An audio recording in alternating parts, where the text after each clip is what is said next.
যুক্তরাষ্ট্রের ৪৭তম প্রেসিডেন্ট হিসেবে সোমবার দ্বিতীয় মেয়াদে ক্ষমতা গ্রহণ করছেন রিপাবলিকান নেতা ডোনাল্ড ট্রাম্প।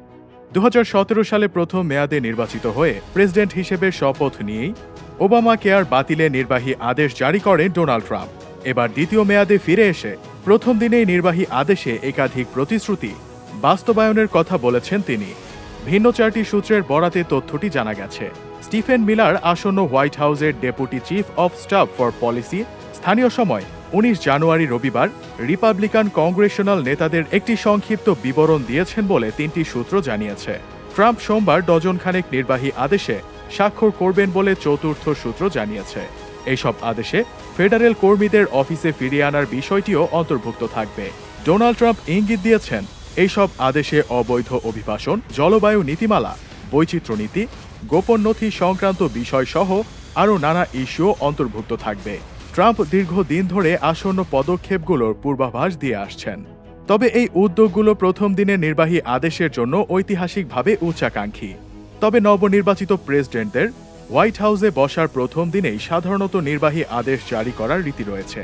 এইসব আদেশ আইনের সমান হলেও পরবর্তী প্রেসিডেন্ট বা আদালত তা বাতিল করতে পারেন। প্রেসিডেন্ট বাইডেন তার প্রথম সপ্তাহে মোট ২২টি নির্বাহী আদেশে স্বাক্ষর করেছিলেন, যা তখনকার সময়ে একটি আধুনিক রেকর্ড। তবে ট্রাম্প যা পরিকল্পনা করছেন তা অভূতপূর্ব হতে পারে বলে ধারণা করা হচ্ছে, ফলে আইনি চ্যালেঞ্জও আসতে পারে। এদিকে শপথের দিনেই যেসব নির্বাহী আদেশ দিতে পারেন ট্রাম্প, তার মধ্যে রয়েছে ট্রাম্প প্রতিশ্রুতি দিয়েছেন তার দ্বিতীয় মেয়াদের প্রথম দিন থেকেই যুক্তরাষ্ট্রের ইতিহাসের সবচেয়ে বড় নির্বাসন কার্যক্রম শুরু করবেন। ফক্স নিউজের প্রতিবেদন অনুযায়ী তিনি জাতীয় সীমান্তে জরুরি অবস্থা ঘোষণা করতে পারেন এবং দক্ষিণ সীমান্ত রক্ষায় সামরিক বাহিনী নিয়োগ দিতে পারেন। ট্রাম্প বলেছেন তিনি এমন একটি দীর্ঘদিনের নীতি বাতিল করবেন যার ফলে ফেডারেল অভিবাসন কর্তৃপক্ষ চার্চ ও স্কুলে অভিযান চালানো থেকে বিরত থাকে।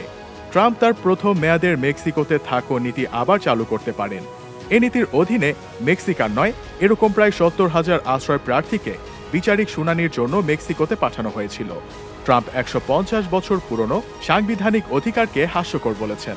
এই অধিকারের ফলে যুক্তরাষ্ট্রে জন্ম নেয়া যে কোনো ব্যক্তিকে নাগরিকত্ব দেয়া হয়। তিনি এটি প্রথম দিনেই বাতিল করার ঘোষণা দিয়েছেন। ট্রাম্পের আরও একটি বিতর্কিত প্রতিশ্রুতি হল ৬ জানুয়ারি ২০২১ সালের ৬ জানুয়ারি ক্যাপিটল হিলে হামলায় অভিযুক্তদের সাধারণ ক্ষমা ঘোষণা।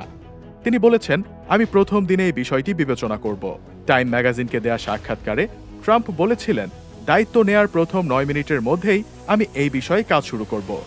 এছাড়া ট্রাম্পের সবচেয়ে সাহসী প্রতিশ্রুতির মধ্যে একটি ছিল রাশিয়া ইউক্রেন যুদ্ধ বন্ধ করা। তিনি একটি নির্বাচনী প্রচারণায় বলেছিলেন ক্ষমতায় যাওয়ার আগেই তিনি এই যুদ্ধ শেষ করবেন।